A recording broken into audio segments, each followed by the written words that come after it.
Hello, আসসালামু আলাইকুম সবাইকে। আমি কখনো ভিডিও করি না বা আমার এগুলো দরকারও নাই। আমি কখনো ভিউ কামানোর জন্য এগুলো আমি কখনোই করি না। আমি সাধারণ একটা মানুষ, প্রবাসী।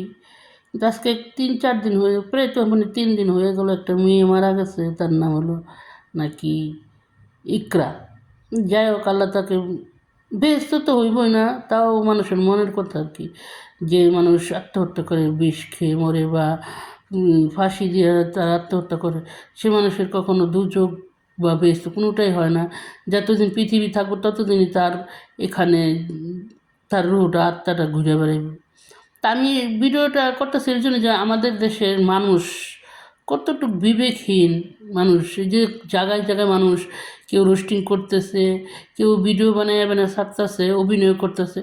আরে ভাই, কারো সর্বনাশ আর কারো আনন্দের মাস, আপনাদের আনন্দের মাস না। এই যে মানুষটা মারা গেছে, তার জন্য দোয়া করেন, তার বাচ্চার জন্য দোয়া করেন। ভিডিও বানাইতেছেন যে যেমনি পারতেছেন, ট্রোল করতেছেন যে যেমনি পারতেছেন, রোস্টিং ভিডিও বানাইতেছেন যে যেমনি পারতেছেন, যেটা বলতেছেন। আর যে যা গেছে সে বুঝে, যে মেয়ে মায়ের সন্তান গেছে সে মা বুঝে, আর যে সন্তানের মা গেছে সেই সন্তান বুঝতেছে। আপনারা বুঝতেছেন, আপনারা তো ভিডিও বানাইতেছেন শুধু ভিউ কামানোর জন্য, কীভাবে আপনারা টাকা ইনকাম করেন সেইটা। আর মনুষ্যত্বটা জাগান, এগুলা তো না। আজকে এমন হাজারো মা ফাঁসি দিছে, এমন হাজারো মেয়ে ফাঁসি দিছে, ওগুলো তো আপনারা তো চক্ষু পড়ে না।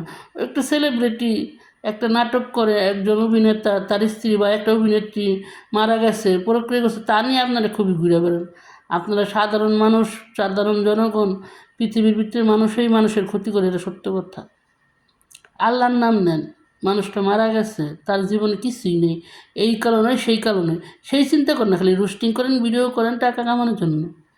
যত সব বিবেক মানুষ, সারা বিবেকহীন মানুষগুলো।